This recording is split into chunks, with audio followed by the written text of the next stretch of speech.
Welcome back. As I mentioned, we have Manor Alterations Department here, and we have Bart and Michael. Well, welcome both of you. It's very nice to have you on.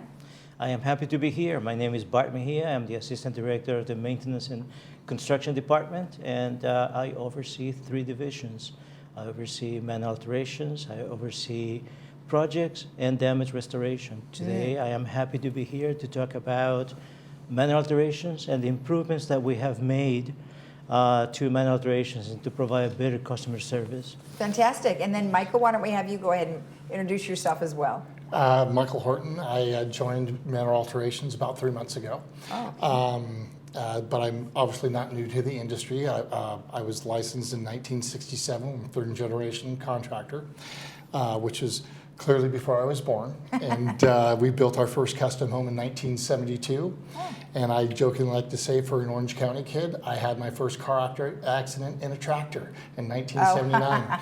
Wiped out the electrical box. So I've been on a job site and been building custom homes and homeowners associations like this for basically since I was created. Okay, all right, fun. And then how about you? How did you get into this position? So I am a professional engineer, and I've been practicing engineering for the past 35 years.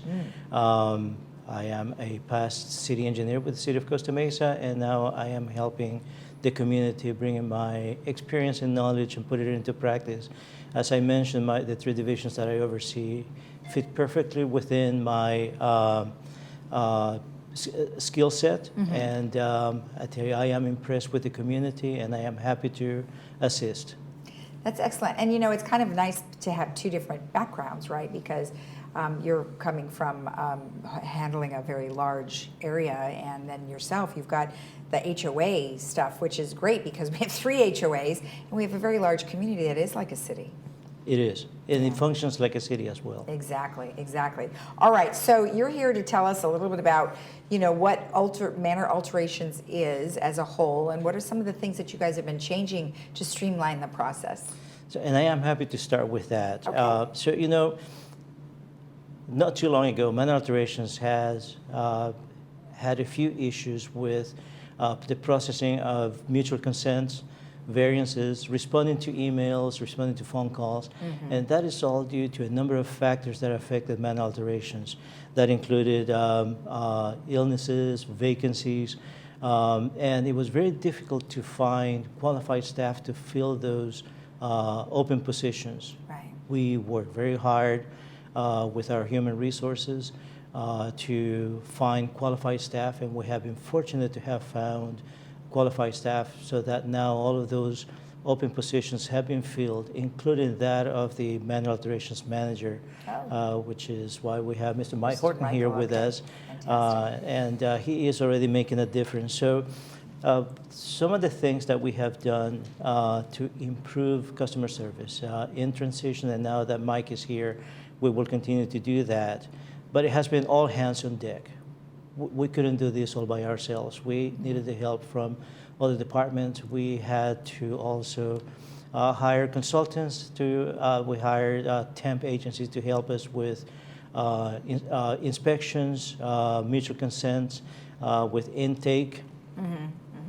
But more importantly, we work very closely with committees and boards to discuss and come up with solutions to some of the processes that we had in place. We had old standards. We had old ways of doing things that were taking way too long.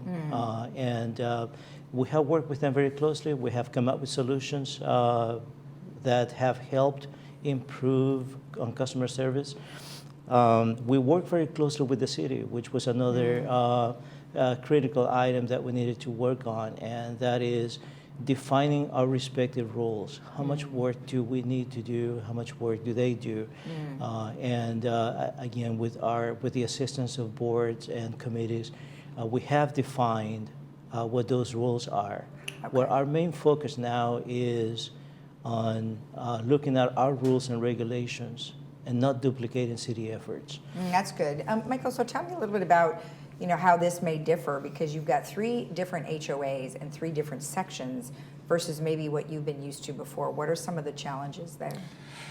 Well, so a little bit back, I went to Cal Poly San Luis Obispo for construction management and project management. So the first thing I did is when I came in is I looked at our people, our process, and then our policies and procedures. Because with United and Third, they have different policies and procedures. Our people, which I was very fortunate, they've been here for a minute now, and so and your best asset is always your people. So then once I assessed that my people were qualified and very competent in their positions, we looked at the process and how we could streamline it. So and then I looked at what the feedback was from our surveys. So as a plug to the community, if you get a survey, we'd love to hear back from you guys. It is very helpful for us to clean up the process and the procedure. But so that's what I did. So because United's a little bit different than the Third's a little bit different than United. But we can have things that are streamlined and economies of scale for both of those. And then we just do some fine tuning for each board. Okay. One thing that you mentioned is talking about what the city is responsible for and what our community is responsible for. What are some things that you found that the city may have not been attending to? Was there anything in particular? So in the past, we were taking on roles, we were taking on steps that overlap city services. I see. The city is responsible for code compliance. And this is part of defining our respective roles. We are responsible for the enforcement of the mutual rules and regulations. So there was that overlap where in the past we were doing some of the work that the city should have been doing and vice versa. So we hold regular meetings with the city to coordinate and to talk about some of these issues and how we can improve our service to our members. Right. Okay. Perfect. And then I was looking at one of your slides here, and you're talking about resale inspections, which you said you had hired some people to help you out with that. Do you have somebody specific now that is just for resale inspections? We do. We have a recent hire, which is a permanent full-time position. Great. And we were fortunate to have attracted the interest of this inspector from our sister development in Seal Beach. And he brings with him a lot of experience already, so he hit the ground running. He's already helping us with resales inspections, and he also assists with inspections for mutual consents. Right, right. Now, when you come across somebody that hasn't gotten any authorizations to do something internally, what do you generally have to do? So we run into some of those issues, and that's part of the work that we do. Those are unauthorized improvements or alterations. We either find them during our inspections or when members report those unauthorized inspections. We will proceed to inspect those and issue correction notices. We work with the member to bring them into compliance. Okay, got it. All right, so let's jump in on some of the things that you guys are changing and improving your processes. So you have mutual consent process improvements. What are some things that you've done there?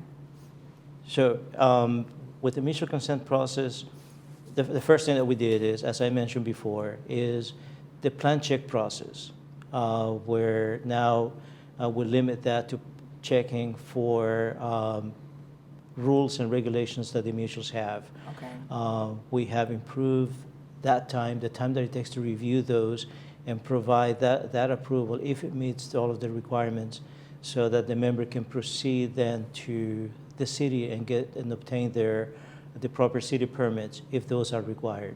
Okay, all right. We have taken some of the more common types of mutual consents that we had in the past that did not require a mutual consent per se. We only needed some information. And for those, we have also streamlined that process. Okay.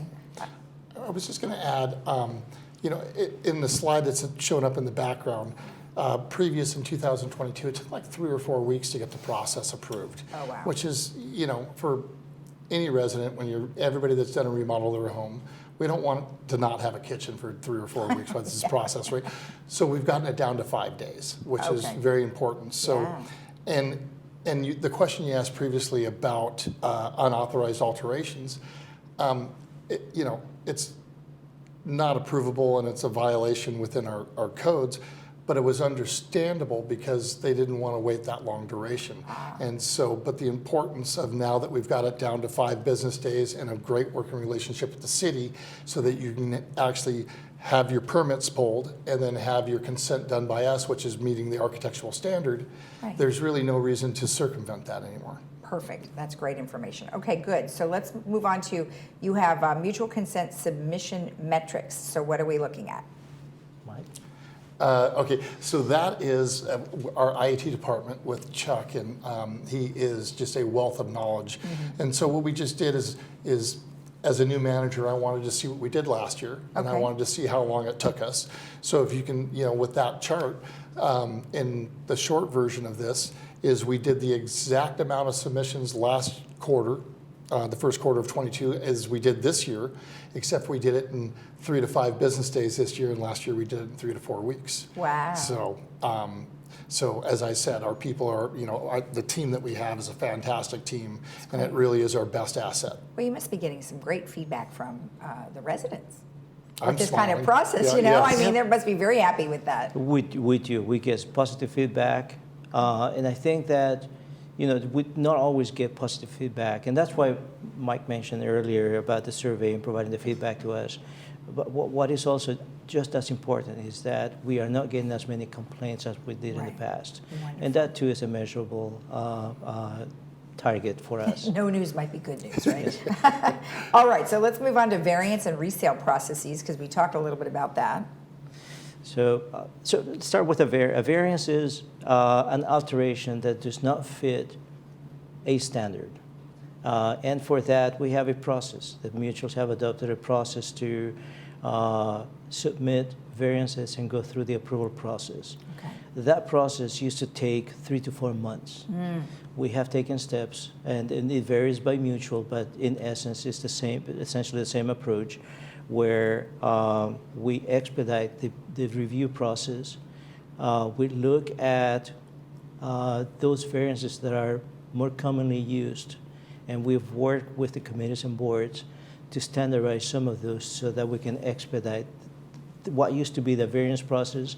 Now it is a mutual consent process, and that is handled much faster. Great, great. And then for your resale procedures?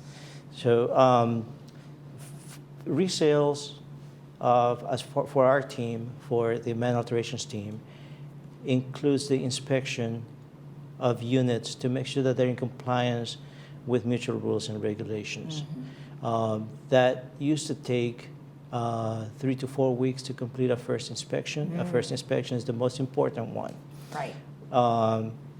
And that will tell us what is existing and if there are any corrections that need to be made.